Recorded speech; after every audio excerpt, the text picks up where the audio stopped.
बदलाचा सर्वाधिक परिणाम हा जर कुठे झाला असेल तर तो शेती क्षेत्रामध्ये झाला। आपल्याला कल्पना आहे की आज महाराष्ट्रासारखं राज्य, ज्या राज्यामध्ये 52% प्रदेश, 52% भूभाग हा अवर्षण प्रवण आहे, ज्या ठिकाणी 52% भागामध्ये पावसाच्या पाण्यावर आणि लहरीपणावर मोठ्या प्रमाणात आपली शेती अवलंबून आहे, कमी पाण्याचा प्रदेश हा मोठा आहे, अशाही परिस्थितीमध्ये या सगळ्या संघर्षाचा सामना करत आमचा शेतकरी हा सातत्याने त्या ठिकाणी काम करत असतो। आज एकीकडे आपण पाहतो आराजी लहान झाली आहे आणि दुसरीकडे जागतिकीकरणामुळे आज शेतमालाचे भाव हे केवळ आपल्या बाजारात ठरत नाहीत, तर जगाच्या बाजाराच्या भावाचा थेट परिणाम हा आपल्या शेतमालाच्या भावांवर होतो। दुसरीकडे शेती लहान झाल्यामुळे त्याच्यामध्ये गुंतवणूक करणं परवडत नाही।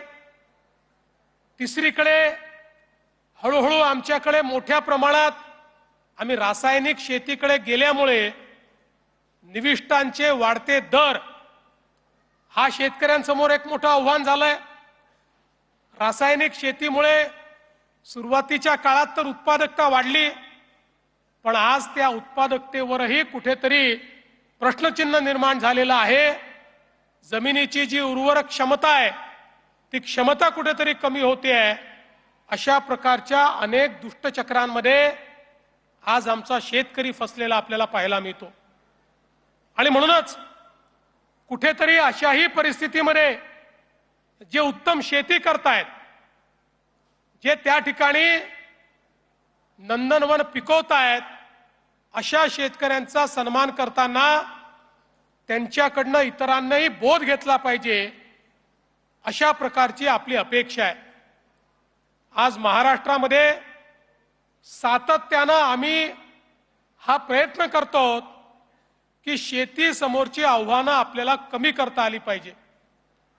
मागच्या काळामध्ये जलयुक्त शिवार सारखी योजना आपण आणली की ज्या योजनेमध्ये अवर्षण प्रवण भागामध्ये ज्यावेळी पावसाच्या 2 दिवसांमध्ये मोठ्या प्रमाणात त्या ठिकाणी गॅप पडते, पाऊस येतो आणि त्यानंतर तो गायब होऊन जातो आणि मग वेगवेगळ्या परिस्थितीत असलेली पिकं ही त्या ठिकाणी वाळतात, ती अनेकदा जळतात, अनेकदा मरतात, अनेकदा त्याची उत्पादकता कमी होते।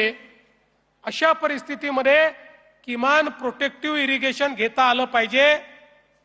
याकरता आपण मोठ्या प्रमाणात 22,000 गावांमध्ये जलसंधारणाची कामं केली आणि मला सांगताना आनंद वाटतो, त्यातली अनेक गावं अशी आहेत की ज्या गावांमध्ये एक पीक लोक घेत होते, आता त्यातल्या अनेक गावांमध्ये 2 पिकं आणि 3 पिकं लोक घेत आहेत।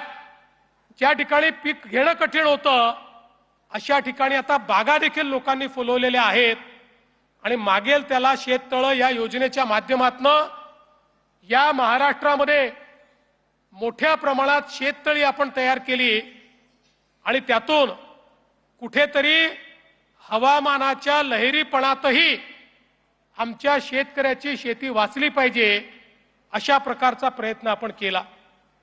आज मला सांगताना आनंद वाटतो की महाराष्ट्रातल्या शेतकऱ्यांना मोफत वीज देण्याचा निर्णय आपण केला आणि आता तर आपण सौर कृषी पंप देणं सुरू केलं।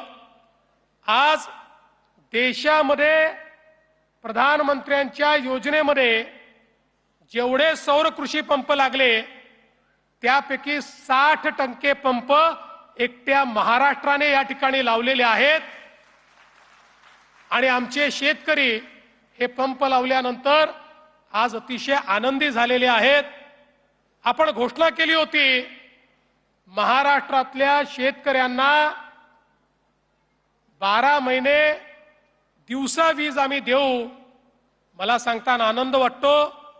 आता जवळपास 75% शेतकऱ्यांना आम्ही दिवसा वीज देऊ शकतो आणि या वर्षाच्या शेवटपर्यंत 100% शेतकऱ्यांना दिवसा 12 तास वीज, पहिल्या टप्प्यात 12 तास देऊ शकणार नाही, 8 तास, मग 10 तास आणि शेवटी 12 तास अशा पद्धतीनं वीज, आणि तीही मोफत वीज ही देण्याचं काम राज्य सरकारच्या माध्यमातून या ठिकाणी चाललंय.